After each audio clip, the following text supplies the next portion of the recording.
Good morning, everybody. Welcome, and thank you so much for being here this morning. I know that we have been waiting for this meeting for a while. Buenos días a todos, gracias por estar aquí. Estoy muy contenta que algunos de mis padres de nuestras clases bilingües y una combinación muy bonita está aquí esta mañana. Gracias por venir a apoyar a la escuela. It's an honor to have Superintendent Segura. I always call you Matias, I'm sorry. Yes, and some of the team that has been working on the plan.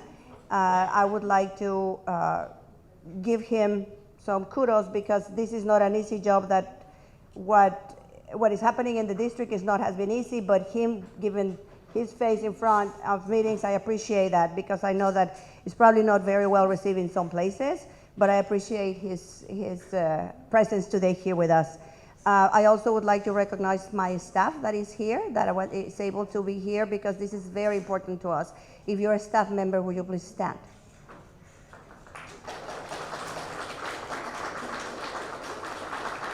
Thank you. These are some of the teachers. Obviously, not everybody is here, but this is some of the teachers who have been with me for the last 4 years. So I really appreciate how far we've gotten to this point. So thank you. Good morning, everyone. My name is Ali Ghilarducci. I'm the Senior Executive Director of Communications Community Engagement. I'm just going to go over our agenda so you kind of know what to anticipate for our time together. So we are going to go over some meeting norms and the purpose of this meeting. We'll do introductions of the folks that we have available to answer questions. We're going to give you an overview just so that everyone's on the same page about what we're specifically recommending that's on the table right now in terms of changes for this school. And then we have pulled, y'all have been filling out, you see that you have those QR codes on your tables. That's to the comment card that we released on October 3rd. We pulled out some of the common questions. There's about 5 or 6 that we're going to kick it off with that we're going to go ahead and respond to directly. And then we'll just open it up to a conversation with y'all. We only have mics that have cables. So unfortunately, if you're going to want to come and ask a question, we'll probably need you to come up here. And if you need us to bring it to you, we can try to figure that out. And then we'll talk about next steps. For our meeting norms, we want to build the future together. So we're here to acknowledge the challenges in the current situation while focusing on ideas and solutions that can make our district stronger, more equitable, and sustainable for years to come. That's really what this process is about. We want to honor time, so we're going to try to keep each speaker to about a minute. And we're going to try to keep our responses as brief as possible. We're not always that good at that, but we want to make sure that we get enough time for all of your questions. We want to honor each other, to speak to one another, not at one another, and we want to be respectful, avoid interruptions, personal attacks, and side conversations when possible. We want to honor the process. This meeting format was thoughtfully developed to allow space to be able to respond to things that you've already asked that we're aware of, as well as for you to ask new questions. We want to honor intent and impact. We know that we're going to maybe disagree on some ideas, but we are going to assume positive intent and focus on our shared goal, which is a strong, equitable school system for all students. Honor space and voice. So if you've spoken once, we're going to ask that you allow others to speak who maybe haven't spoken before we ask you to speak again. We want to try to stay solution oriented. And we want to, in being here today, we're embracing transparency and empathy. We know these conversations are difficult, but we want to meet them with compassion and as much clarity and honesty as possible. These are our normas en español. And then getting to the purpose. So like I said, we want to be able to respond to some of the questions that were submitted via the comment card because these are things that we know that have come up again and again, and we want to be able to answer those questions for y'all. Give you an opportunity also to ask follow-up questions on those if our responses aren't clear. We want to gain a shared understanding of the proposed changes and the rationale behind them. And then we want as leaders to gain insights that will inform potential refinements to this draft plan. Before the anticipated vote November 20th. And with that, I'm going to pass it over to our leader, Mr. Matias Segura, to talk a little bit about the vision. Thank you, Ali. Thank you all for being here. I very much appreciate it. And before we get going, I just want to say I'm sorry. I know this is a very disruptive process in general. Anytime when a community goes through something like this, it's hard. I don't want you to leave this meeting not thinking that we are doing everything possible to try to address the concerns around transition, the disruption this is causing. I do want to talk about kind of where we are as a school district and what we're trying to accomplish together.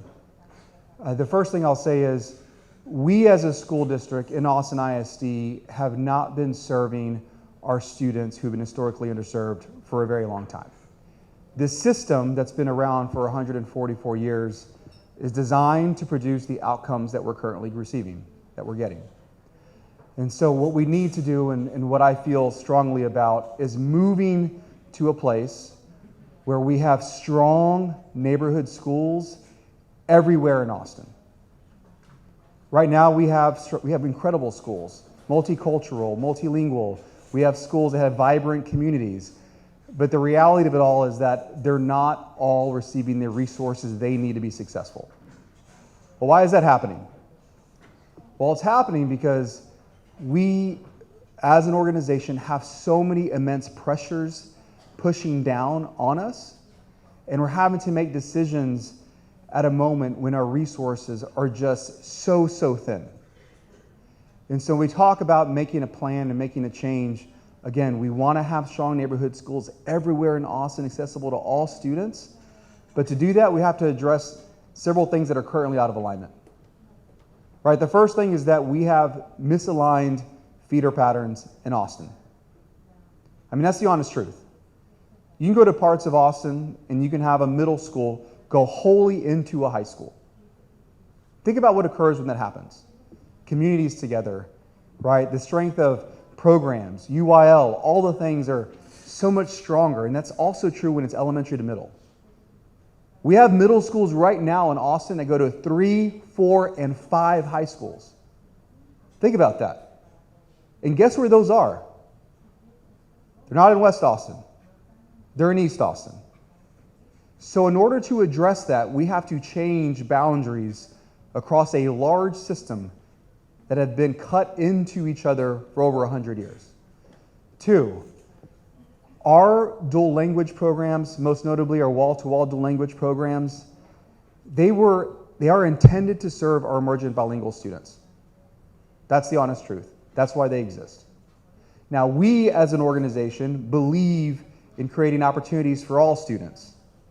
But to do that, we have to ensure that these programs are stable and sustainable. Well, what does that mean? Well, it means that we need to have a balance of students who are emergent bilingual and non-emergent bilingual students. And what's happened over time, as you know, because you live in Austin, our demographics have changed, and families who can no longer afford to live in Austin are moving further out. And so if these programs are to be sustainable, we need to provide access, which means we need to go to where they are. And so you're going to see in this plan as a second kind of element is moving of our wall-to-wall dual language programs. The third thing, we absolutely have to address the inefficiencies or the misalignments in our system. Like right now, the cost of education has increased. Our enrollment has declined because of affordability in Austin, right? We're getting hit right now due to federal changes. We're down 2,000 students this year. Immigrant families who are not coming to AISD and immigrant families who have left. When you look at where those students are, where they're located, that's that population.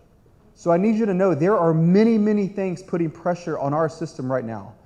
And we're desperately trying to move forward together so that we can maintain local control. The other thing we have to do, we have to become more efficient.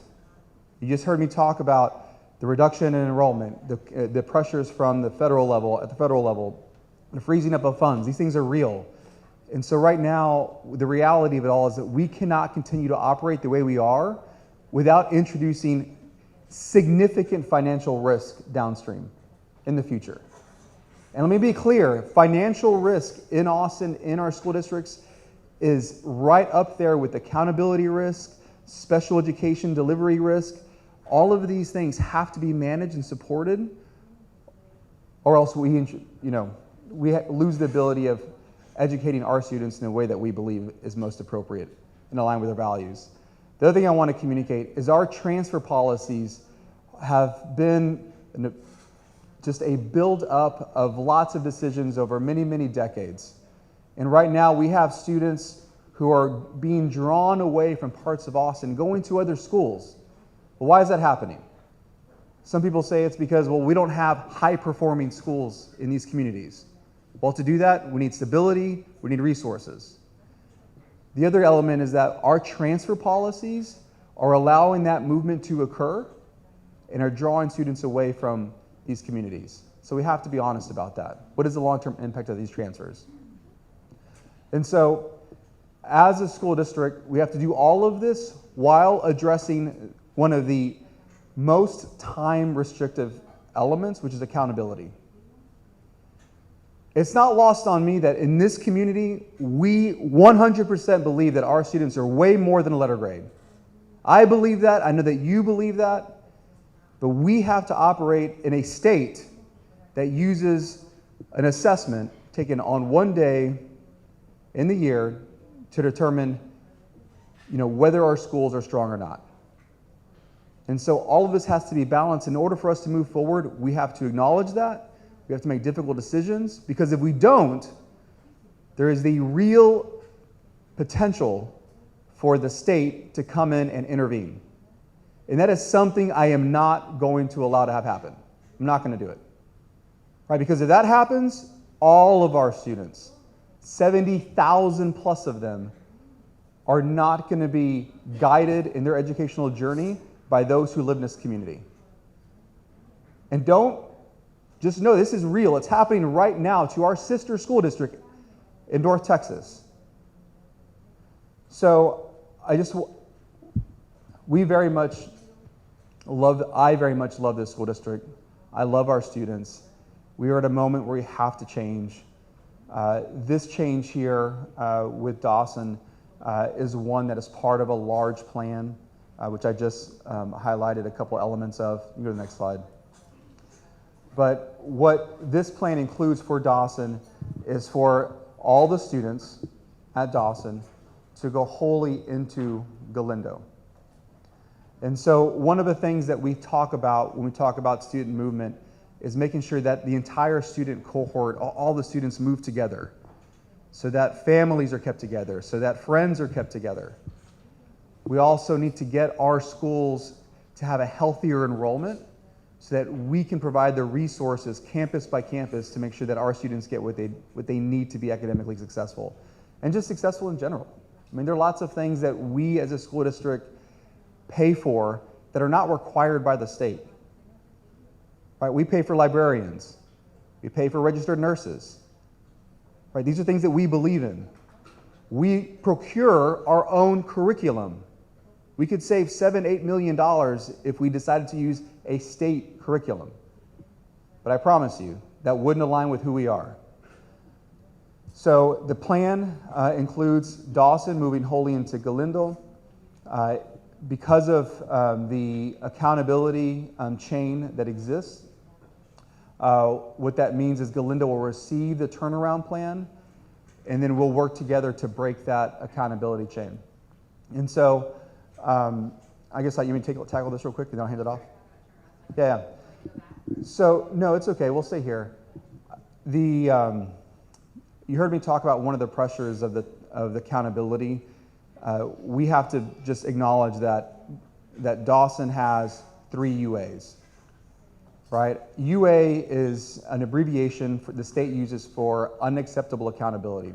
They did that. Doesn't make any sense the way that it's written, but it's what it means. And so what that means is you have either 3 Fs or 3 Ds and 2 Fs, some combination that ultimately get to 3 UAs. Now I want to be really clear. This is not our students' fault. It's not. We as a school district have been coming out of a period of disruption where we're trying to get to a stable system, but for the last many years it hasn't been the case. And so as we come out, we have to break that accountability chain.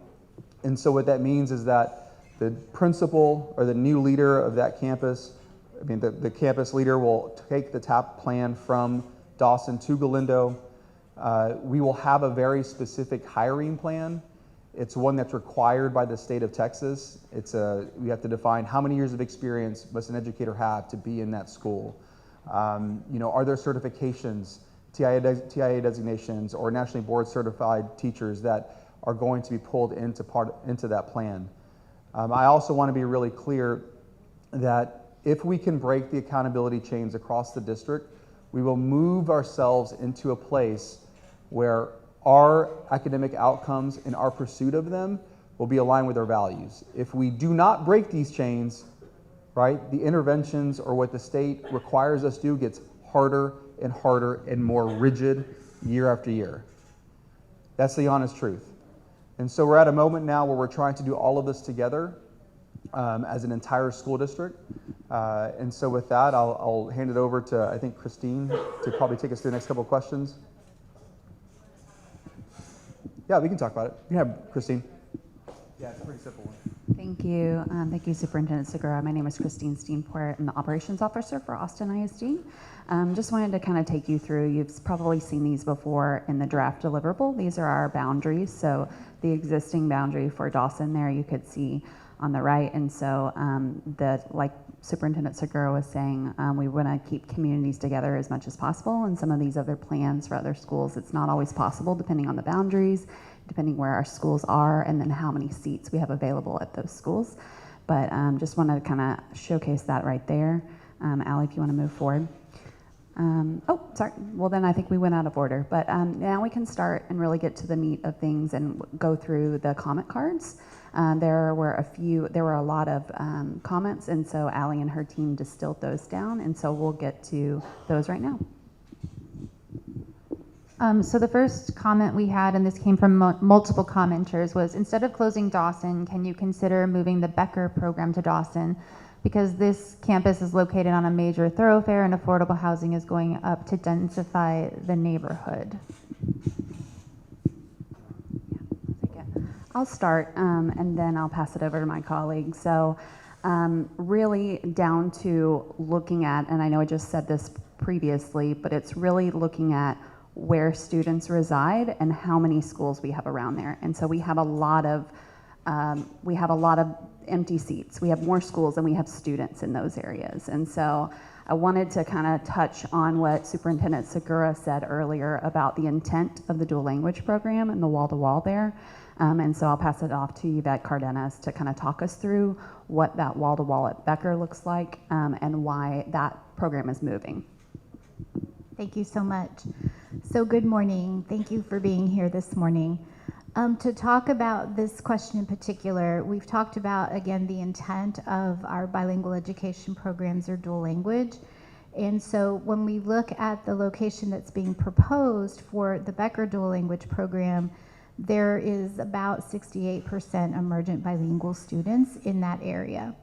When we look at Dawson right now, which is an amazing school, Dawson has about 26-27% emergent bilingual students here.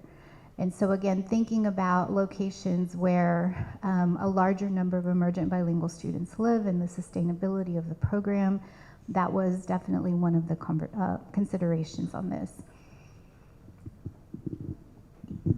I'm getting the impression maybe that this was not an ask from the Dawson community. Yeah. Okay. Well, it was in the comment card, but so we'll go ahead and move on. Got it. Okay, so I honestly love how they're treating my kids and teaching them. I just wish that they wouldn't close Dawson. What were the factors that led to the decision to close Dawson when it's been around for generations? And that's from Kim D.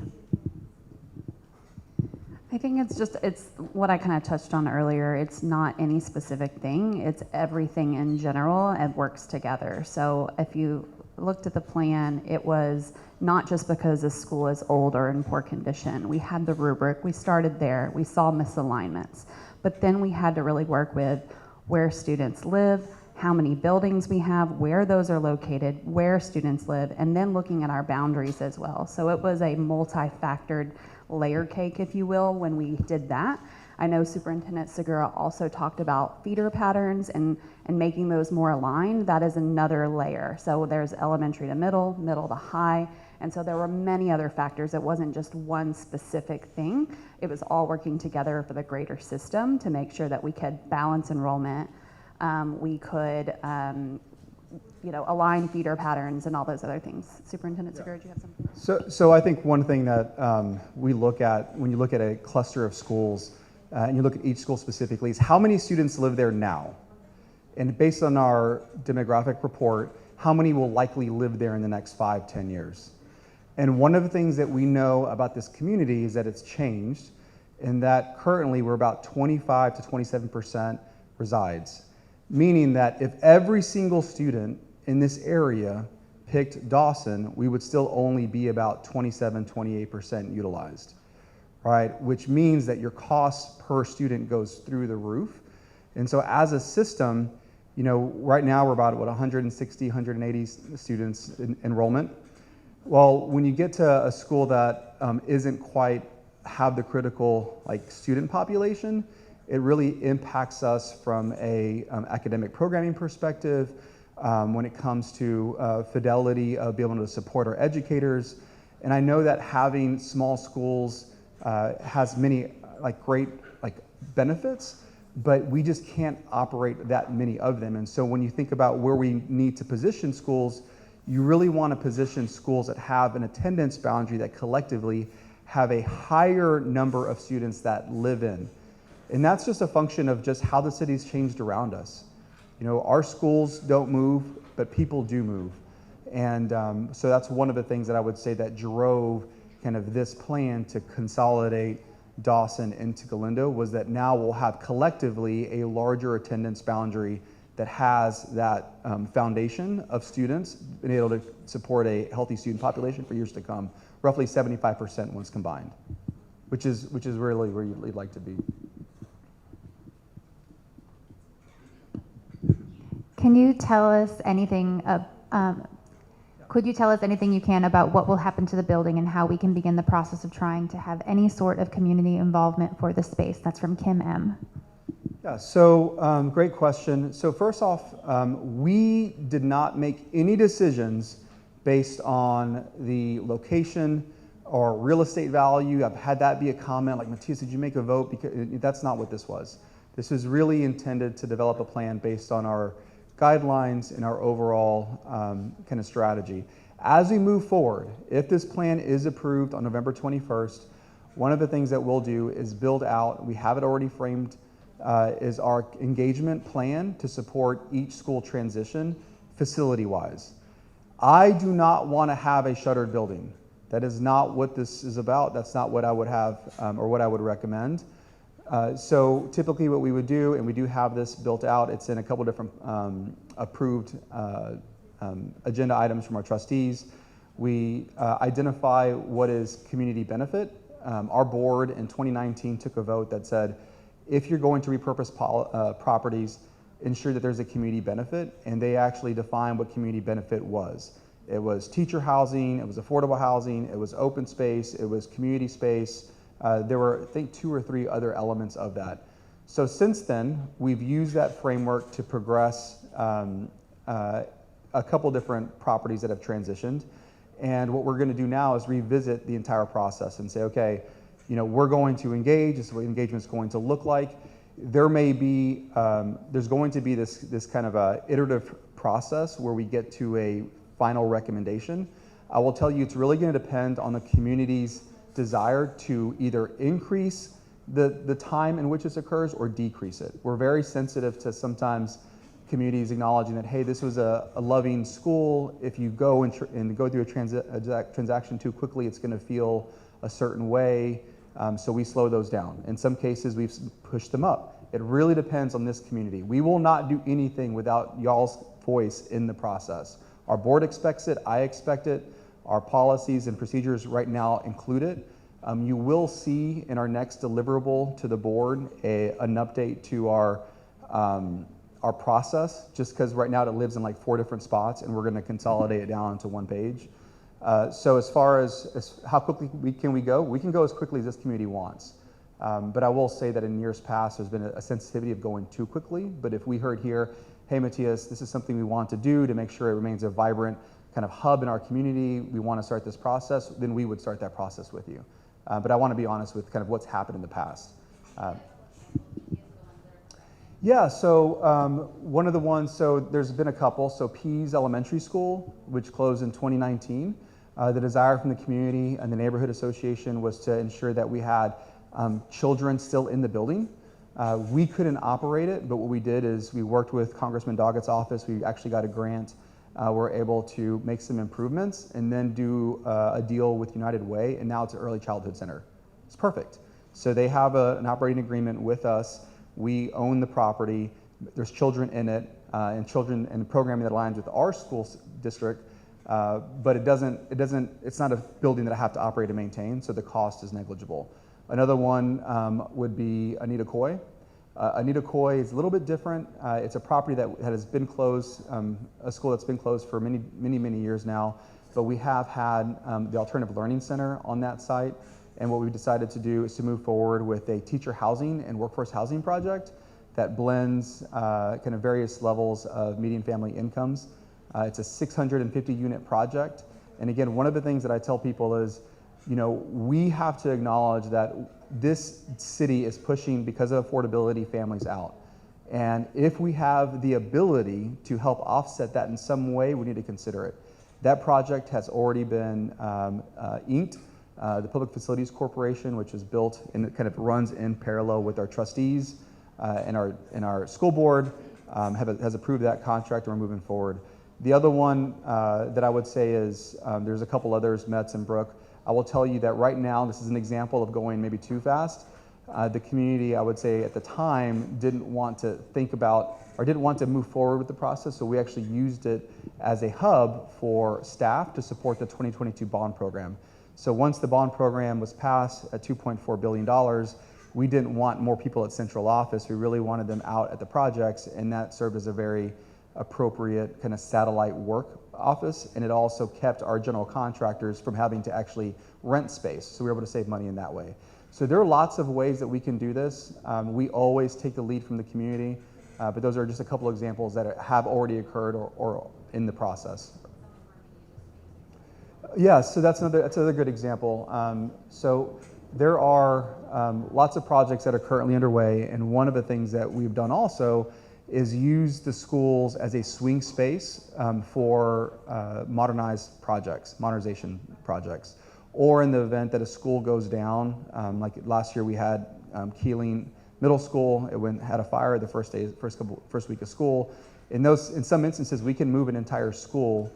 In some cases, we can't. In that case, we weren't able to do so. But if we have a facility that we can operate and run, we can have professional development in it, there's things that we can do. And then in the event there's an emergency or a swing space solution, we can move a whole entire school into that space. Right now, we have whole schools in portable villages to kind of address the swing space solutions at some of these projects. This could be an example of that helping us in that way as well and reducing cost. Okay, this is the last pre-submitted question we have. This one says, the dual language program at Dawson is an asset to our community. We don't want to lose this valuable part of our children's growth, development, and sense of belonging. Can you pause and evaluate lower risk alternatives that protect stability, biliteracy gains, and trust across South Austin? That's from Patricia V. Hi, thank you for that question. So Galindo does have a dual language program. You've got approximately 59 students right now currently at Dawson that are participating in dual language. Next year, that'll be about 49 students moving into Galindo. So they have a well-established dual language program at Galindo, and we would be able to welcome students from Dawson into that program. Okay, so now we can, what time are we at? 8:30. We are scheduled to be here till 9:30, so we have about an hour for any questions that y'all have. So you're welcome if you'd like to come up to the mic. We do need to, because we're recording it for anyone who couldn't come, and if you're not speaking into the mic, it's not going to be caught on the recording. Okay.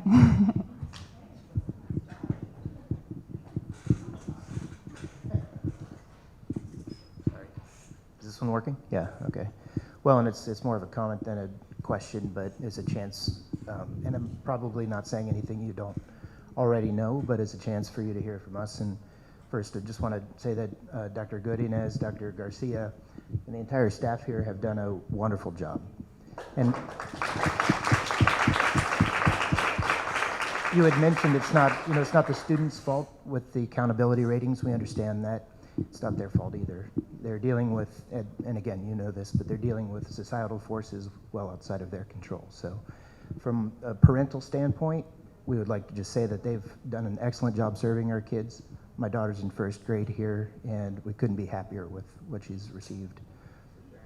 Yeah, thanks. Thank you. That's thank you. One of the things that I want our community to know is we are desperately trying to get to be a stable, loving, welcoming, trust-based school district. I'll tell you, when we came out of the pandemic, as we moved into the succession of leaders, we had three within 2 years. That has a huge impact. The correlation between superintendent and principal and teacher, it is huge. And my first year in, I hired, I think, 27 principals. We only have 116. Like, how can you ever get to stability when your attrition rate is that high? And that was a function of a lot of the openings that were kind of existed that I needed to get through. You're right. We have been able to place incredible leaders, and we're seeing that system respond. It's not lost on me that, yeah, there are some schools that have 3 UAs, but the progression is very, very significant. And we see that. Unfortunately, the state still sees 3 UAs. And so you bring a really good point that I kind of want to reinforce, and that is our principal, our staff, our teachers are everything. They are. I've been really clear about our approach to protect our teachers, protect our staff. That's everybody from the principal to the custodian, to the food service worker, to our teacher assistants.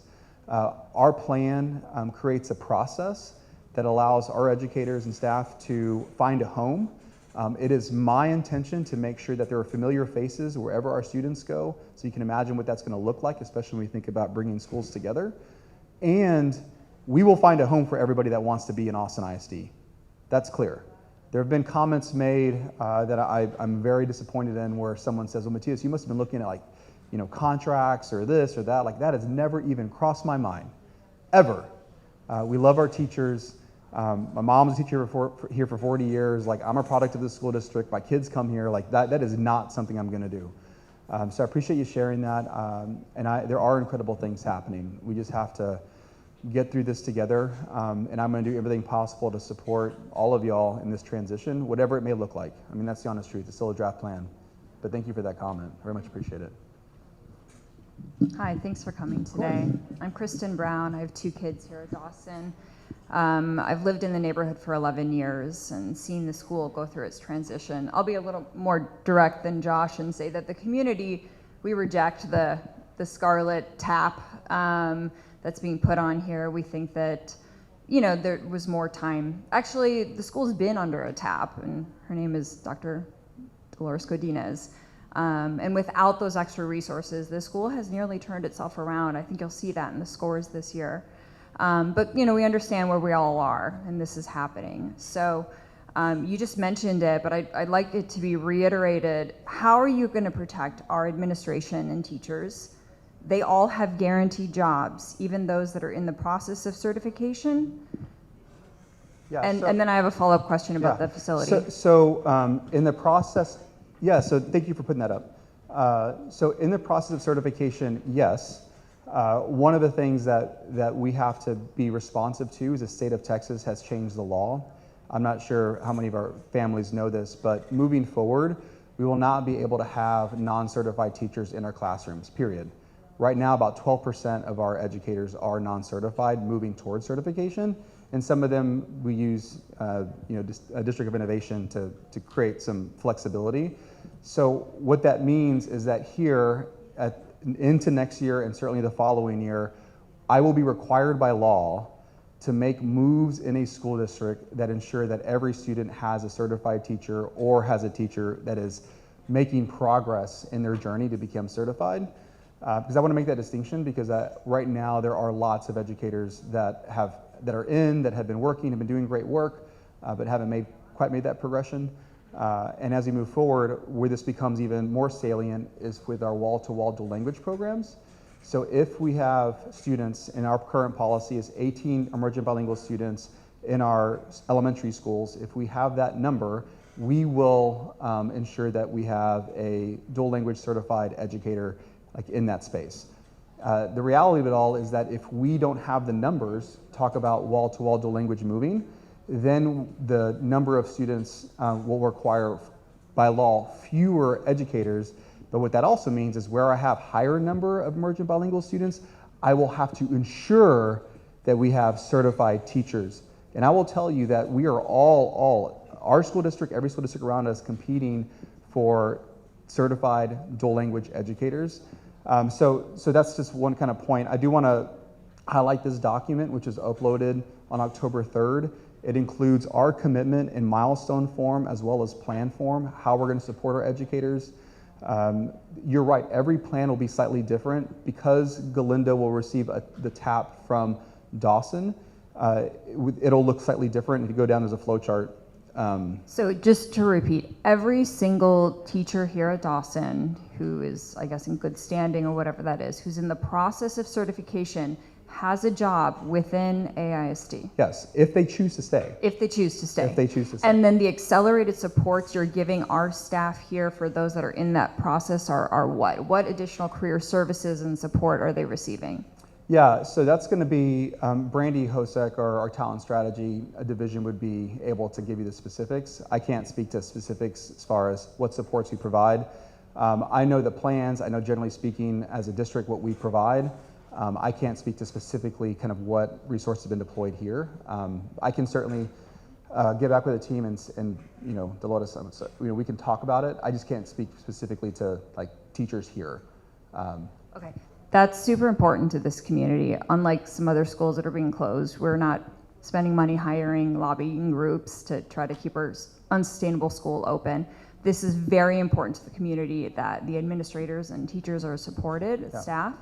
My second issue is about the safety and security of when a school closes. So we are where we are in Austin. Yeah. It is of paramount importance that this school is safe, that there is an increased police presence of the what's that? Or occupancy. It is extremely important. And as someone who, I live directly across the street from the playground, this is a critical issue. We need to know exactly what the plan is of how the school will be kept securely and safe, even if there's a transition. I mean, I'm sure you're aware it's worth $70 million. If you haven't considered that, frankly, it's kind of crazy that, it's a very valuable property. So I hope that there actually are development plans, or at least multiple streams of development plans in play. And I appreciate the sentiment that the community will be involved, but this is very, very, very important that you are being mindful of what this can do to a neighborhood that is this close, that deals with so many community factors. So I'd love to hear about what the security plan has been and how you've dealt with it at other campuses that have been temporarily not occupied. Yeah, no, we've dealt with it along our journey for sure. So just to be clear, even though it may not be occupied in the sense that it's a school, it's still a school a facility that we will operate and maintain, right? So grass mowed, electrical, we'll run through and make sure that everything is working. We do not just leave a building vacant and shuttered. I hope that you've seen that. As we've gone through this over the last couple of years, I can't think of a school where that's occurred. Typically what we'll do is the school itself right now reports under our talent and strategy portfolio. So it's by our principal all the way up through. So TLL, Teaching, Learning, and Leading, effectively kind of runs the campus. At the point that it transitions into a non-education-based camp facility, it'll actually move under Christine Steenport, our operations officer. And so when that occurs, there's a director there who has the portfolio of all the other properties. It includes, the bus terminals. It includes other properties that are not schools. And there's a schedule of maintenance and assessments that occur continuously throughout the year. We will also, it kind of goes both ways. We will also place staff there to kind of, because we have staff that are on hybrid. We're trying to reduce our overall cost. I do not want to rent space if I can ever do that. So if there's a way for us to move staff here in order to free up another facility, then we may consider it for a short-term basis. The counter position that I've heard before is, you're moving staff here, you're just going to do X, Y, or Z. So whatever we do, I want to be really, really clear with you what it's going to look like. Regarding our police department presence, that will be the same as it is now. You won't have an SRO designated to this campus, but you will have someone designated to the zone coming by periodically throughout the day, walking. We have protocols around that, accessing the building, walking every hall. Our security systems will continue to go and be online. Those do not stop. As far as fencing and kind of lockup procedures, that's really a community conversation. We have schools right now that are kind of maintain very open, security systems, meaning like the fencing will be open throughout the weekends and in the evenings and in the mornings. And then we have other communities that have a slightly different approach, mainly because of what they're seeing occur like on the site. And you can imagine where those might be. So we have lots of flexibility in how to do that. I will tell you that we have done it before. We're prepared to do it. We have protocols around it. We can come back at the appropriate time and share with you precisely what it's going to look like procedurally. But we do have those in place as far as SOPs. We just don't finalize them until they go through an operations review and a police review based on the specifics of the campus. And again, it's different if it's occupied for that short period of time. Now, your comment around $70 million and it's why I didn't consider that.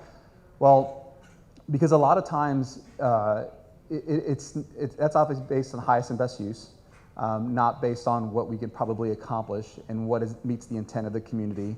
I would never want to put a number out there that I know we will not be able to get. And I'm always looking at long-term capitalized ground leases versus fee simple transactions, right? I want to make sure that as we manage our portfolio of resources as a school district, we do not unload property. Why would anybody ever do that? But if we can find a partner where we can develop or we can repurpose, and then we keep it in our portfolio for the next 50, 100 years, and then at some point in the future, if it needs to revert back to a campus, we have that ability. If we lose it, we will lose it forever.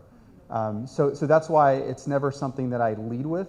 Certainly I'm aware of all the things, portfolio-wise, but it's not something that comes into calculus, because you could make an argument like, well, why don't you sell Austin High? You could pay for all your debt. Like that. People tell me that all the time. Well, it doesn't work that way, but that's how we would approach it. And so maybe what we can do is at the appropriate time come back and have a specific meeting with the neighborhood and with the community around what it's going to look like if we're at that point after the vote. Would that be helpful? I think it'd be good to see exactly. Okay. And I just want to go back to the first question you had, because I was going to try to pull up. Oh, did you get it up? Okay. The ASD network might be down. We're having connectivity issues, but we wanted to talk about, because you had talked about specifically what resources are going to go into supporting these schools. So we have a slide. If you scroll down, it's the one that has the two pie charts that shows, it's pretty far down, but what shows the approximated savings from this plan, and it's about 25.6 million is what we believe that the efficiencies that we're gonna gain from it. But you'll also see there's another slide after it. Let me see, keep going. There it is.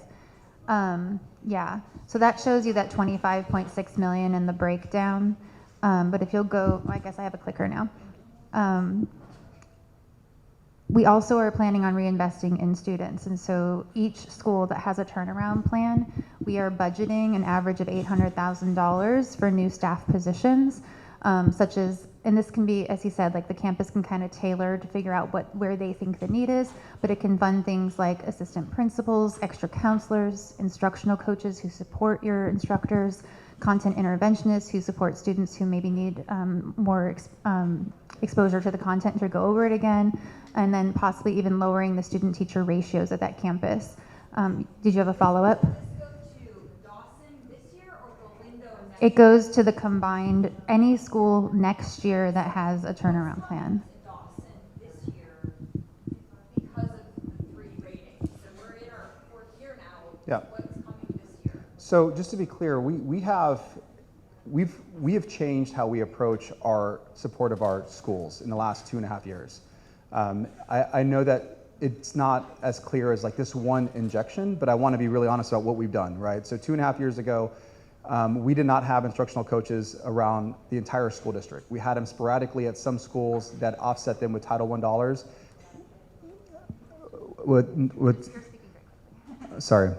Instructional coaches. So that was 23, 24. Then we created minimums.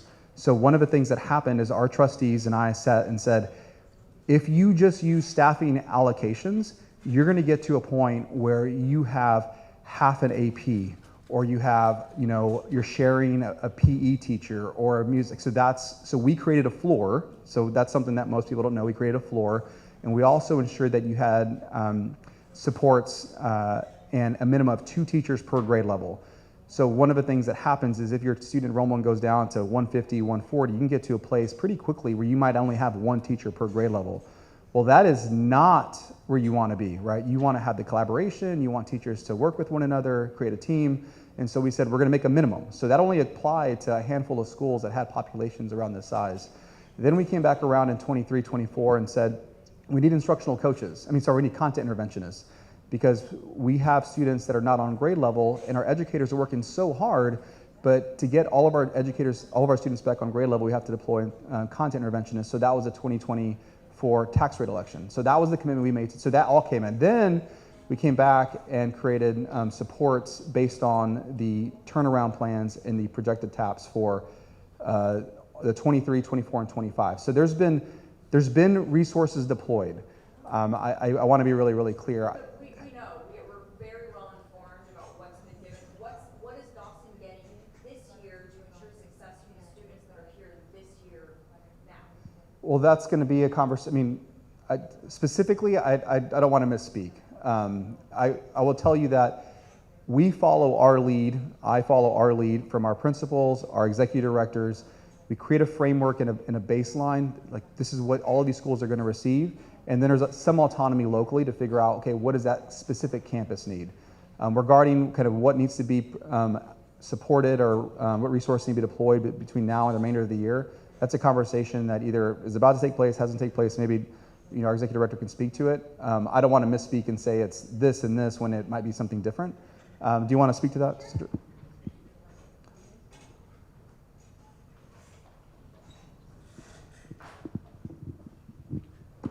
Hello, everyone. I'm Sandra McWilliams. I'm the executive director that supports Dawson. During leveling this year, we did have some conversations and input from Dr. Guldinas regarding some of the positions here. So there was a position or two that was left held harmless, so that normally during the typical leveling process, those teachers are removed based on the number. This year, that didn't happen.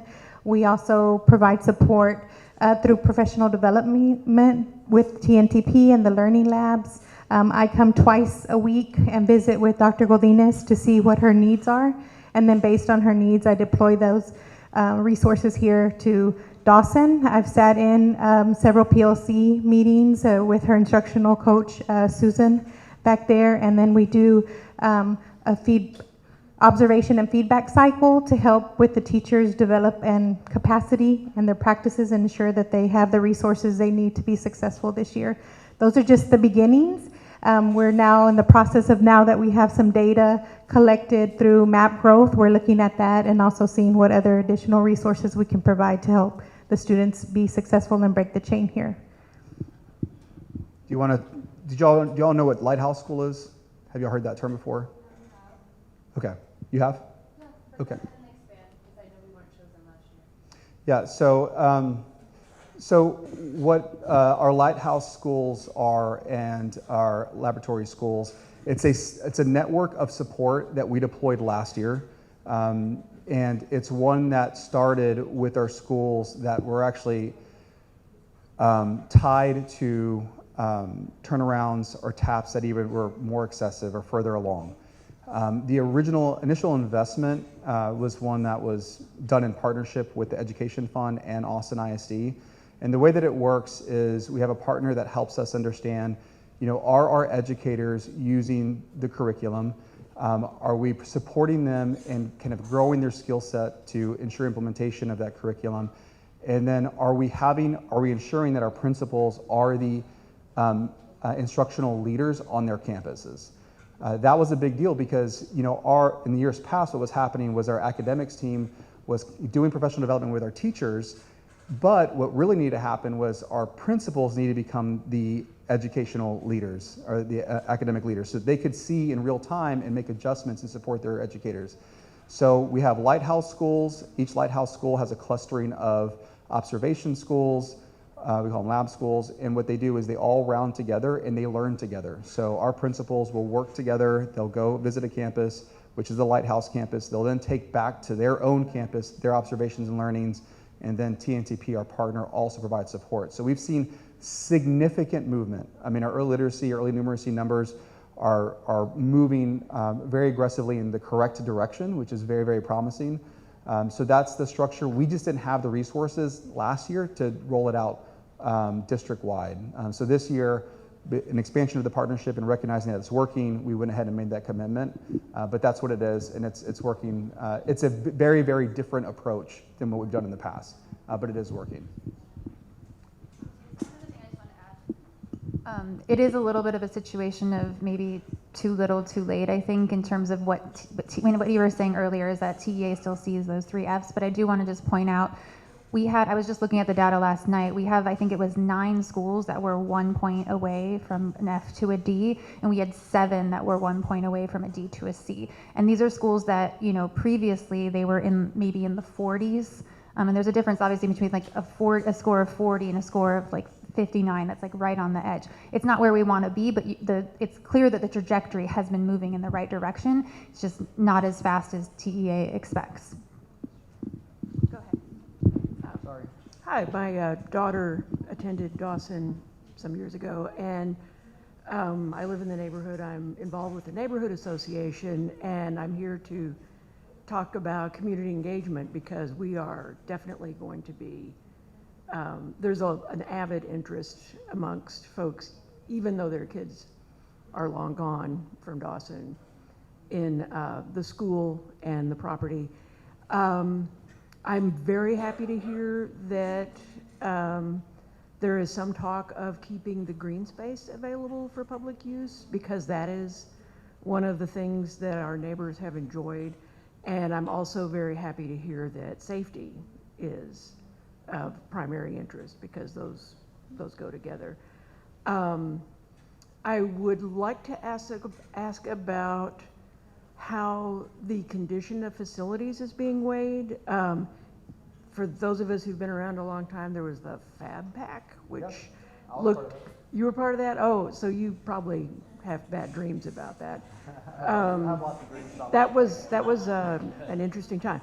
And condition of facilities was part of that process. Many of us have driven by and seen the signs that say your bond money at work fixing the school. So seeing this building torn down, I think a lot of people would never ever vote for another school bond if they thought that the recently, that their money was being wasted and the building was being torn down. So yes. Yeah, so a couple things. I get this from time to time, and I supported the Fat Pack, supported the 2022 bond program, the tax rate election. I was knee deep in all of those things. The first thing I would say is the 2017 bond was based on work in 2015, 2016 that was done with the Fat Pack. And that's also true of the 2022 long range plan that ultimately led to the 2022 bond, which is what we're kind of working through now. What I would tell people is, if you cannot make decisions based on what you don't know. At that time, did we think that the 88th legislature was not going to fund public education? I mean, that was a big, I would say, shared understanding of over 1,000 school districts. We were hemorrhaging money. Did we think that the vouchers and the way all that worked would be run and compete against school funding? I don't know that I could have said that. The other thing I would say is, we didn't want to be here, and if things had have changed differently after those milestones, we probably wouldn't. That being said, if someone ever argues you spent money on a building where there are kids in it, I would say, yeah, that's what you need to be doing. If a building, I want to make sure our students have working AC. I want to make sure water is working. That costs money. If someone would say, well, don't spend that money, and then all of a sudden I'm going to hear the other position, which is, why are you leaving our students without AC or without what they need? So if our students are in a building, we're going to put the money forward. Now, we want to be very thoughtful. We're not going to do something that we maybe should delay, but generally speaking, if a student is in a building, we're going to make sure that they're safe, that they're comfortable, that they have the environment to learn. I have no problem having that conversation, because at the time that we asked our voters for it, you could not have imagined that the pressures would have escalated the way that they have, and that we would be where we are now. And the honest truth is, many of those projects are still going forward. The $2.4 billion, the vast majority of that will still be constructed. The vast majority. And you look at our ability to build and our efficiencies of construction, compare that to any other public entity, and I would think you'd find that they're very, very efficient, and we produce very, very high quality buildings. But that's just my take on it. Thank you. Of course. Okay, hi, Carrie Freeman. I'll be very kind as I can be, but very clear. So thank you, Kristen, for already addressing one of our major concerns was the talent and the teacher and the individuals that have done so many instrumental and amazing things for our children. It bears repeating that our administration here is superb. As a recovering AISD administrator and bilingual teacher, I can see some friendly faces from the past. This is exceptional teaching. This is an exceptional facility. Unfortunate situations. So I'm going to talk about the elephant in the room. Do not mistake our poise, our calmness, our kindness for lack of caring. So we have not conducted ourselves in a way that other campuses have. We have not crept into other people's questions. We're not going to be on the news, but we care very deeply about our kids. We accept what's happening. Yes, it's a proposal. I accept it. Money is money. So moving forward, respectfully, I need you to answer and be very, very you need to think forward on all of these things as it comes from a financial perspective. I am so far removed from TEA, from the school district, from pedagogy, all of those things. I can't speak to the quality and the excellence of your plan, but you have trust here a little bit. It's hanging on by a thread. Is your plan, you need to make sure the plan you have put forth is going to serve the students. We're going to get out of this hole, because financially speaking, we cannot distract our board, we cannot distract ourselves with preserving locations, we all want affordable housing. There are other areas and entities that is what they deal in. You all deal in educating our children and preparing them for the future, college or career ready. I need you all to stay singularly focused on that. I need you all to not get distracted by all of this background noise, and you need to control all of that. Shut it down, choose equity, lean into what is right. Lean into it, please, because we are giving you our best and our brightest, and we will trust and we will go one more space, but then after that, you're gonna lose a lot of people. So I don't know exactly what my question is, but I'm just saying, we will go on this journey with you. This one feels very different than 2018 when Paul was leading it. I was working on the east side.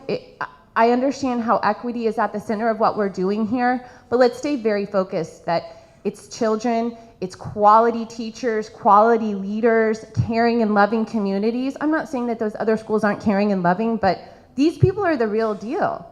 This is it. We've helped turn this around. When you gave us that ridiculous previous administrator, we went on that journey and we stayed in the car. We didn't run away to private schools. We didn't go to a charter. We're here. So please take that very seriously. Do not get distracted in this final hour. You've made the plan, stick to the plan, stomp it down, move forward. And please don't ever ask us for any more bond money, no more money. Like, take your budget that you have, just like we have our household budgets. Take it and make it work. Okay? Thank you, sir. Well, I mean, so. You don't have to respond. Well, you have a trustee in the room, so I think it's, I think it's, just to, I want you to know, I want our community and our staff to know that it is a very multi-layered plan, and it has to be to address all the weights and the risks that we're managing. And I am very committed to having a plan move forward. There are lots of pressures, there are lots of things occurring around the community. I am committed to listening and refining. I am telling everybody that will hear me, we have to make a decision and move forward. The longer that this lingers, the more of an impact it's going to have on all of our students as they start the 26-27 school year, the less time that we have to support enrollment procedures, and it's going to create frustration in our community. I cannot take away the one thing that I have to give our families, and that's time to plan. So I'm committed to doing that.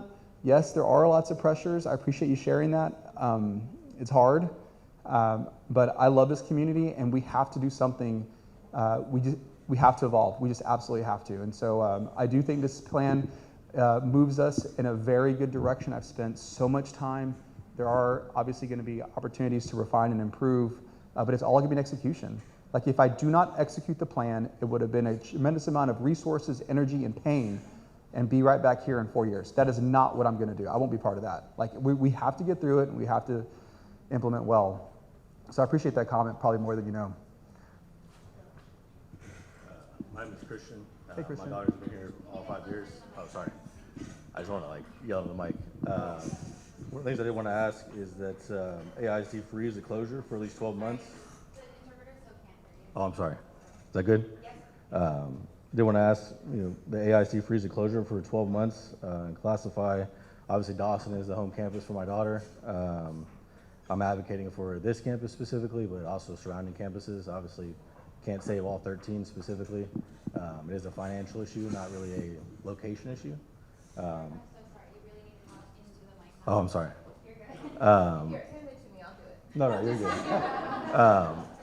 My big thing is that it's more of a rush process overall. Obviously, with having minimal amount of time, obviously creates distrust in the community. Anything that's rushed, accusations are going to get thrown out there. I'm more of a solutions person.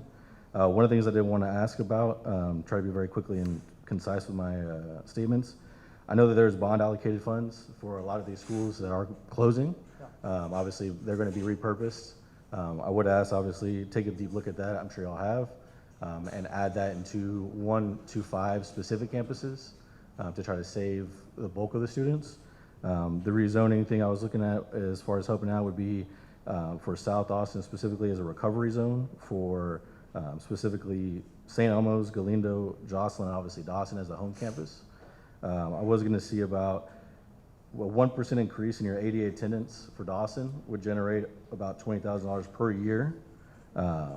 Looking at it as across the board, I know there are some campuses that are based on not necessarily attendance, but enrollment.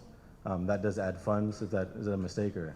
Yeah, because I know that it's just every single campus is an ADA. Perfect.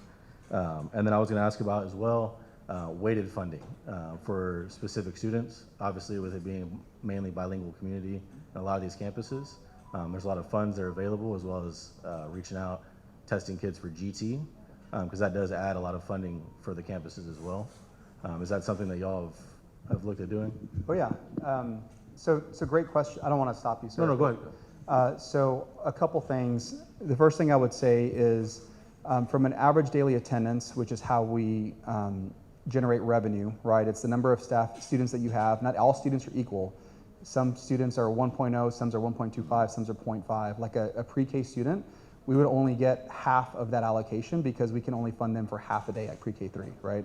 And then their attendance is multiplied if it's 0.96 or 0.97. I will tell you in the last year, we have made a significant effort to increase average daily attendance. Last year, we actually increased by over 1% as a school district, generating millions of dollars. So I have been hyper-focused on that.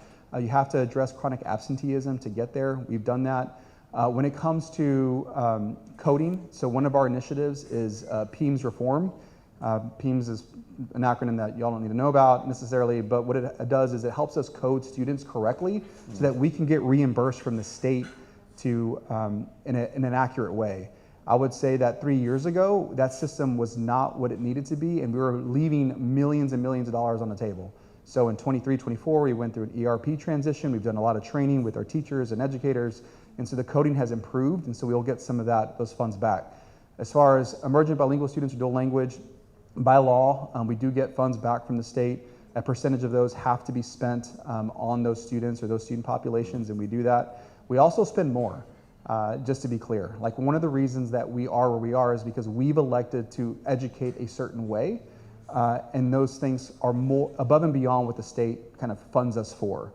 The last thing that you mentioned was gifted and talented. So one of the things that we also do as a board is we're tracking where our students are, where do we have misalignments by student population. So like our African American students are disproportionately under gifted and talented percentages. So we've been focusing on bringing that number up, which means that we need to educate ourselves and our principals and our staff to identify, have them test or be assessed, and then move them in. And that number has also moved. So we are doing those things. I promise you, I am turning over like every cushion that exists in Austin ISD to figure out how to bring all of this together.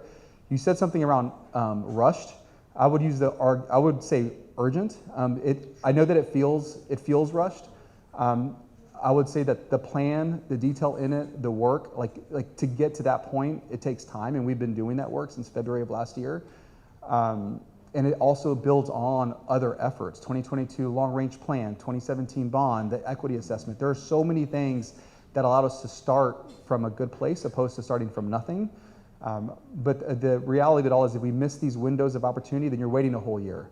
And so that's just, kind of my position on the urgency versus rush, but I understand why it feels that way. One of the other things I was going to ask about as well, I know recently, I know you actually kind of touched on it a little bit earlier, Dallas ISD. Fort Worth. Yeah, up in that area, they did recapture money from the state for a Medicare program. I know AISD has historically not taken advantage of those funds. I believe the name of the program, I'm sorry about that, is I'll just spell out the acronym because I don't want to mess it up. It's SHARS. Yeah, SHARS. Yeah, so SHARS, so we are the biggest, so that's another one. So we actually on a per student basis and per reimbursement basis are greater by student than any other school district. I will tell you, again, this is back to one of the pressures that came up in 24-25. We had been budgeting $16 million in reimbursement from the federal government that goes through the state, right? In 24-25, so just a year ago, one of the things that happened was the federal government and the state got into an argument essentially about what can be funded and what couldn't. We had to adjust our budget down to $4 million. So we lost $12 million in 1 year because of how the federal government and the state kind of determine what gets reimbursed. Well, those are direct dollars out of our 199, which funds all teachers, all principals, all programming. So we actually are one of the largest school districts that pursue that, and we have historically, but I will tell you that it is not as shiny as it has been in the past. It's going in the wrong direction, and that's what happened last year. I want to make sure everyone followed that, because so SHARS is where when we have educators who provide certain services to students with disabilities, historically we have gotten reimbursed for some of those services. And so what Matthias is explaining is that the types of services that qualify for reimbursement have significantly gone down to the tune of $12 million. I just want to make sure that was understood by folks who weren't following the SHARS conversation. And then one of the last things I was going to ask is I know the plan is right now for Dawson to move to Galindo, yes, sir. To reverse the flow of the students. So obviously I can't advocate for every campus, and this is my home campus. My daughter's been here all 5 years. They've improved every single year. Yeah. Staff has been wonderful. But again, I think as far as the strategic location, the hub for students, it's not going to be hard either way. But this campus kind of provides a little more resources, open space, and as far as transportation is also easier as well. Yeah. You're talking about for like Galindo to come here? Correct, yeah, just a vice versa flow of the students. I understand the programs at the specific locations is probably a reason why flowing there for money-wise, but programs are transferable. So I would say the one thing I want to be really, really clear is the state of Texas would never allow that. And the reason being is because Galindo doesn't have the same weight of the accountability chain. And so when you think about moving students, Galindo doesn't have the 3 UAs. The state of the Texas Education Agency would not ever approve that turnaround plan because they would see it as taking a school that historically performed and wholly moving that school into a school that's underperformed. That's their view. That's not my view, but that is why that would not be a possible solution. I just want to be really honest with you. And that's why we wouldn't have proposed it, because I cannot propose something that I know will not be accepted. Is that helpful? It is. I was going to say, there's obviously criteria that have to meet. I'm sure you're well aware of those criterias. I have to say, give it more time so you can kind of edit and adjust accordingly, so you can justify that proposal. Because it's just from the transfer of things, I think you build more trust with the community. I'm gonna give us all the things that have been thrown around as far as values and things like that. That would help out as far as keeping a rooted school in the community, as well as obviously garnering some public trust in that action of giving it a few more months to find a way around that option. Yeah. So the months issue is hard because I want to be clear. Enrollment and registration starts in November. Correct. And we don't have all the way until May or June. We have to make the decisions. We have to change all of our internal systems so that when our families go and select where they want to enroll, we're ready to receive them. We also have to hire staff. This plan includes us identifying the principals of all the schools in December.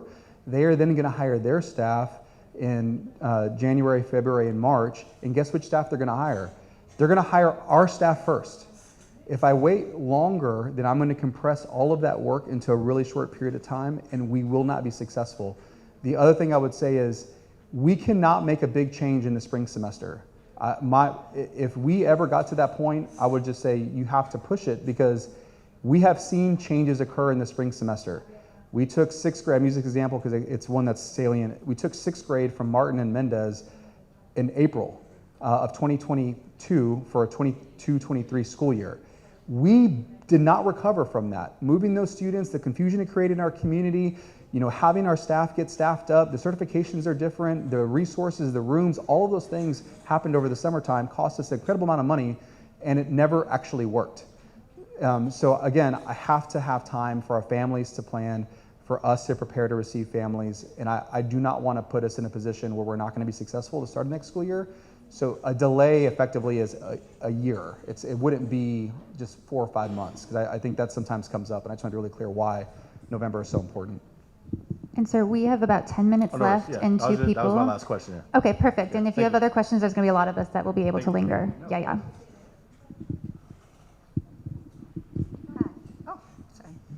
Oh, hi, my name is Shirley Roballo, and I just had a quick question. I had been part of the process or the changes that you had tried, to change these statistics, but my own daughter comes here. My question is, why, what was your criteria? Why not to put the students in a school where they can already get what they really need, and it's good quality education? At the end, we are going through this hard process, and it needs to be worth. Like, we already know Galindo is still a low performance school, and I love the students in here, and I want the best for my own daughter. So I wonder why not to put them already in a good quality school, and also in order to keep the community together. That's my question. Yeah, so we always think about kind of a couple things. First is geographically, are they close together? We never want to be in a position where we move a school and then students are having to bus across town. Like, we're not going to do that. That's happened before in Austin ISD. That's not who we are. We think about schools that have similar demographics. Honestly, the demographics between Galindo and Dawson are fairly similar. And so when you think about bringing communities together, it seems as though it's we could have, with planning, a very thoughtful transition process. Regarding academics, we think about movement of students, right? So Travis Heights to the east, they could not receive Dawson whole. One of the things that we talk about is having community go together. And so I had to find a solution that kept Dawson together, was able to break the accountability chain, did not increase costs necessarily or create inequities by transporting students. And that's why this is a solution that we arrived at, or the recommendation. If there are others out there, we think about Jocelyn or going south of Ben White. Well, Ben White is a big barrier in our community, and we know that we like to use those as boundaries for our attendance boundaries. So all of it kind of came into play. So it was not any one thing, it was all of them. But we did list out what those criteria were. But you're right, they're not all equal and they're not all weighted the same way for every solution. In some schools, in some consolidation, it looks a little bit different because there are other things that were just weighed differently. Our schools are fixed. I think that's the biggest challenge we have. I'm just going to add, because our operations officer shared. So for this area, we have about 3,000 seats. There's 1,600 students. And like Matthias was saying, we wanted to try to keep schools together. There wouldn't be enough room for all of Galindo to come to Dawson, right? And like he said, there's not enough room at Travis Heights for all of Dawson. So it's kind of like these puzzle pieces and the different constraints that you have in different areas that led to this decision. Did you have a question? Go ahead. Hi, my name is Ashley LaRocca. I have 2 kids at AISD. And so my question is about equality and transfers. What are we doing with our transfer policy, specifically to reduce the amount of white flight that we have from our East Side schools? What are we doing there?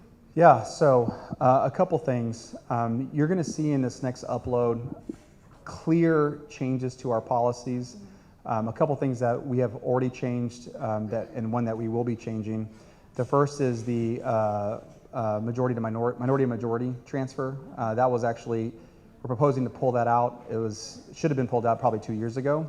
The other one is diversity choice. Diversity choice is a transfer policy that's been in place for probably 3 decades. Josh, is that about right? And so, post-civil rights era. And what it did is there's a transfer in there that says if you go to Metz Elementary School, no matter what middle school you go to, you can go to Austin High School, right? There are lots of these really kind of random connections that some of them don't even have the schools, they don't exist that way anymore. The names have changed. It is an outdated transfer policy. And many of these transfer policies are used to kind of attract students out of parts of town to other parts of town. But the other thing that I run into from an equity perspective is if I have a student who's been historically underserved and they have access to a higher performing school and I sever that, then am I taking away access from a student who historically did not have access? So for me, what we have to do is to figure out, I need to provide the resources, strengthen the feeder patterns back to the boundaries, add the resources so that those schools begin to perform right, in a way that aligns with our values so they don't feel like they have to go, right? So it's kind of a balance of the two. If I just adjust the transfer, then they may go to a charter. They may go to some other place.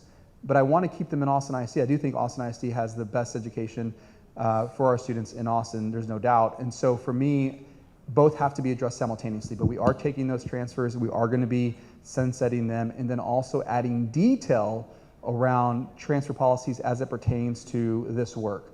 Like if you're, what does a sibling transfer look like if a school consolidates? We're going to make that very, very clear. And I think you'll see a lot of our changes be responsive to what we've heard from the community. But yeah, those are coming off. Thank you.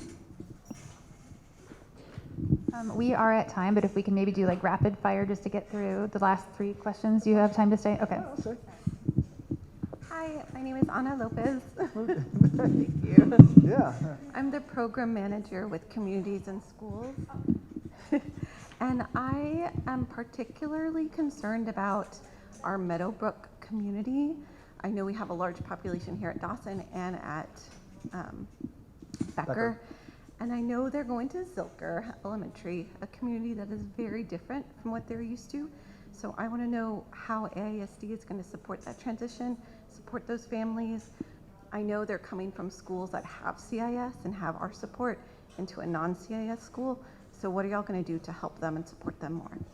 Yeah, so we've looked at that student population, the number of students. There were plans at one point that had them going to Galindo. You know, it kind of creates anomalies in our boundary changes if we were to do that. And we also know that there are lots of other parts of the city where that exists already. What we need to do is to make sure that our teachers, our principal, and leaders at Zilker understand the needs of these students, have professional development in anticipation of them coming, and are resourced to actually do it. I will say that right now, you know, we have our transition plan framework, and it includes sections to dive deeply into these kind of areas whenever they occur in a campus. We have not built those out yet because we don't quite have a vote, because that work would be led by our principals, right, with the support of our executive directors. So I'll tell you, we're thinking about it. We have different frameworks and strategies that we would deploy, but they're not built out. So I can't tell you specifically what we're doing, because I would expect that to occur with the leaders from Zilker, the leaders from Galindo. I mean, that would occur with them in the room. We're not just going to say, hey, this is what you're going to do. What we want to say is, what do you need? How can we be responsive? Also, these are some other great practices that we think will work. But you will see that if the vote takes place on November 20th, you'll see us work really, really hard through the month of December into January, and then release those so that everybody understands through the spring semester what we're doing to prepare for 26, 27. So that's how we're going to tackle it. Oh, yeah, Stacia. Sorry. Hi, I just want to uplift that this is the first school that we've been at that has asked about how are we going to take care of our children as they transition. And so I really want to thank you for that, because that really speaks to a human-centered designed approach. And so I first want to extend that gratitude. We do have, I wanted to look in the face of the young lady who asked the question. There you are, yes. So we have, I want to start with, my name is Stacia Pascal, and I serve as the Director of Strategic Planning and Organizational Effectiveness. We have what's called a bridge team. And on our bridge team, it's myself as well as our Executive Director of Student Support Services, Restorative Practices, our counselors, and our LMHPs. And so the work that we're doing right now alongside of all of what's happening is thinking through, how do we have this beautiful merger of communities that allow identities to remain intact while forming something new? We are very aware of various demographics and the possible impacts of bringing those together, and thinking through what professional learning would be helpful. What are some things that we're going to need to maybe touch back up on? How do we go out and make connections with the neighborhoods for them to understand what new resources are available, what resources aren't available?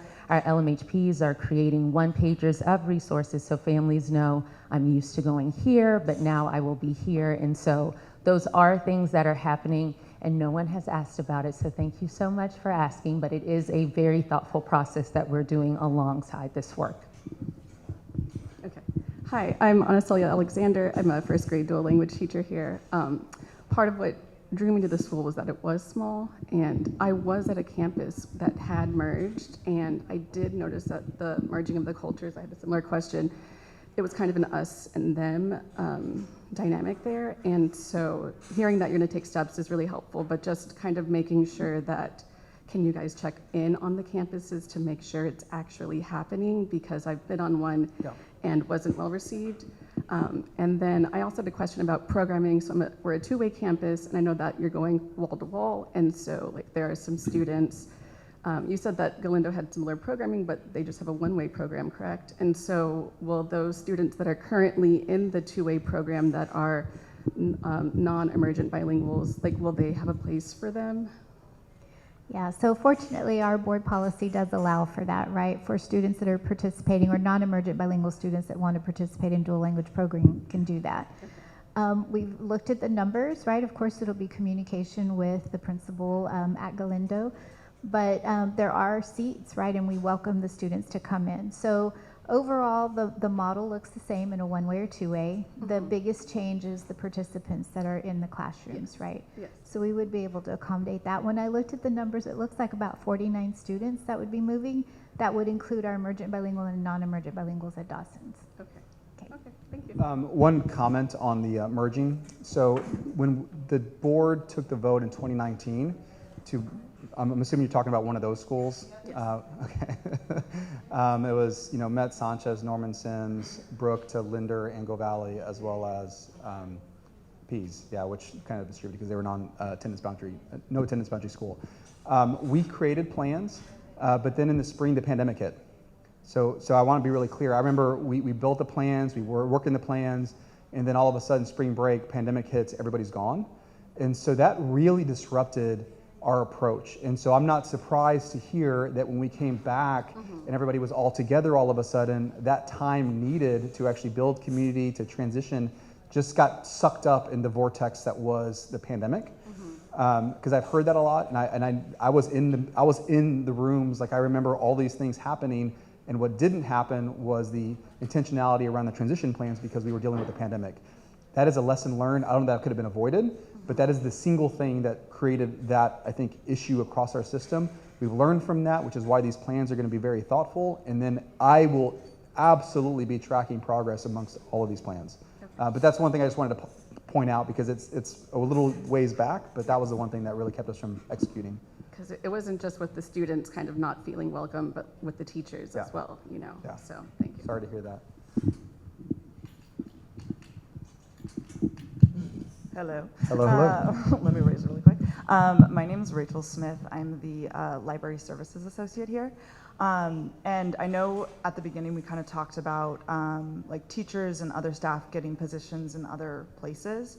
I think specifically for people who are in specials and librarians and principals who there's just not as many positions available. I know I'm a little freaked out about having a future at AISD. It's something that I do want, but what are you doing to kind of help those positions transition? Because I hear a lot of talk about the teachers, and there should be, but also for specials, for one-offs, like how are we gonna get that support too? Yeah, no, so that it is very much a focus of mine. What I will say is a couple things. I've heard this before, Matthias, like the numbers don't work. And that is true if you're not thinking about retirements, if you're not thinking about all the other elements that we have in our district, including different students moving and being promoted into other positions. So across all of our positions, specifically when it comes to principals, which is like an area of focus for mine, but our executive directors with everybody else, it's identifying where are we going to have known movement. We know right now, I can tell you right now, I obviously can't tell you, but I have an understanding of which principals are retiring, which principals have said, Matthias, like I'm gonna consider something else, or which principals may move into executive leadership positions. Like these two over here are principals last year, and they're fantastic. And so that is my job, right? My job is to make sure I have an understanding of all of it, so that I can create opportunities for anybody that may be transitioning. So I don't want you to leave this meeting thinking that A, we're not thinking about it, or B, there won't be a space for you. In the event that there isn't a similar position that you like or that you want, I will also say that I'm freezing all positions, right? So that you will have a home, and we will protect elements of your existing kind of how you kind of your exist. I don't want to. That's that talent, human capital talent strategy thing. But what I'll say is I am doing everything possible to create as many landing spots, as many opportunities, but focusing on where you are and what you want to do. The survey that our staff are going to get is going to be absolutely important that you fill it out and you share with us exactly what you want. There have been teachers who've told me, Matthias, I've been in South Austin for 15 years, but I actually live in Pflugerville. Can you help me find a transition to a school in North Austin? And it won't be one of the ones that's here. It'll be a school that's just hiring staff. Like, we can do all those things. We hire 700 staff every year. It's not just teachers. It's teacher assistants. It's library technicians. It's everybody. So please share with us. We're doing everything possible. I want you to stay in Austin ISD. It's important that you stay in Austin ISD.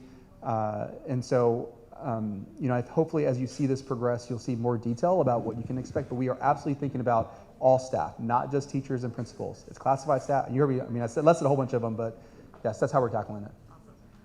One more question. Yeah. I know we're talking about the transition for the kids and how that's going to be really hard. just like a quick experience I had with one of the kids, specifically in regards to like the TAP programming.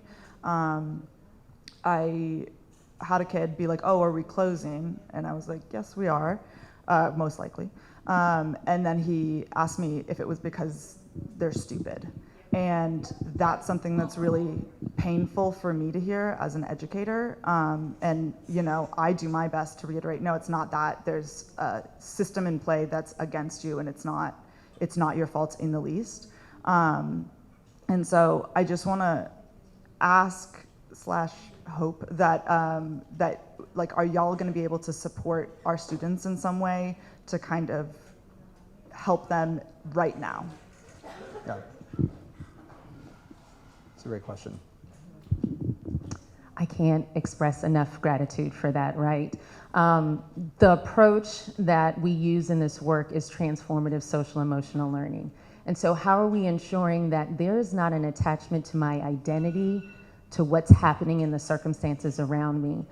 We've started with some processing circles with staff, and so that's something that will continue to happen. And then we're also looking at what makes the most sense for each community. Is it us helping a teacher who already has a relationship with students to facilitate this processing space with students? Is it us coming in and doing that for them? Is it the LMHP? Is it the counselor? We are crafting lessons that can be used in advisory. We're crafting morning circles to have this processing take place. And so all of these things will be made available to be used during this school year, not waiting until afterwards, but we are waiting on where do we need to deploy these levels of support after the vote.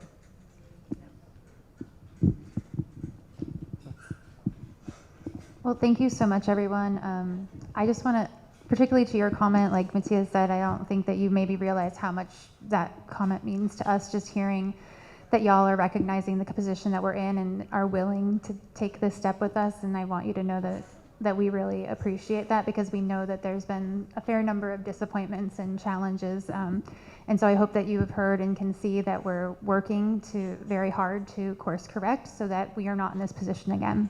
But I just want to go over we're in this last phase of the process, but just so everyone's familiar with the stage that we're in.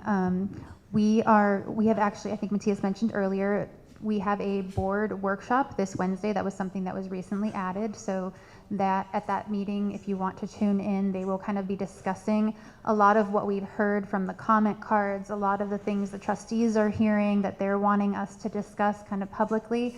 So that's just going to be an opportunity for you to see and anticipate what changes might be taking place, because we are actually releasing a revised version of the draft this Friday. And that revised version will be discussed the following Thursday at a board meeting. And then, as I mentioned earlier, that final vote is anticipated for November 20th. So we're continuing to refine. We will be pushing out communication via email, text, media, social media, for you to be able to see kind of more specifics. In that draft plan, there were a lot of things that we got questions about, we needed clarity on, or we were asked to refine, and so you'll be able to see, and it's going to be actually in a different color text, so you'll be able to see what was originally shared and then how we've changed or revised. And last but not least, you have these at your table, this comment card. It does close tomorrow, so if you haven't put in your feedback, please get it in there. That we are, as you can hopefully see through this meeting, reviewing every single comment we've had, and when we release on Friday, we'll be sharing kind of some of the themes that we heard, and I think that you'll be able to see how the changes in the plan are reflective of a lot of the things that we heard in the comment cards. So I'm just going to ask, did you want to say any parting words? I very much appreciate y'all coming out this morning. You know, this is difficult. I want you to know that we as a school district, we view ourselves as much part of this, all communities as well. Many of us have staff and are in these schools. So I just thank you for coming out. We are going to do everything possible to ensure that this transition, if it does go this way, supports you and your families and your students. It's hard. We never wanted to be here. I hope we're never here again. But we're trying to do it the right way. So thank you. Appreciate y'all's time this morning. Thank you, everybody, for coming this morning. Thank you for your support. I know that we have been together throughout these 4 years, and we'll continue this year. Muchas gracias por haber venido esta mañana, gracias por su apoyo en los últimos 4 años y vamos a seguir adelante este año. Hemos logrado bastante. We have done a lot, a lot.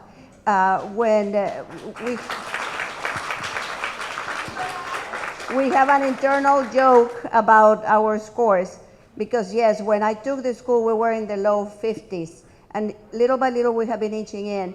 We were at a 59 internally, and then finally stayed 58. So our internal joke is it a strong F? Yes, it is a strong F because of you. Thank you.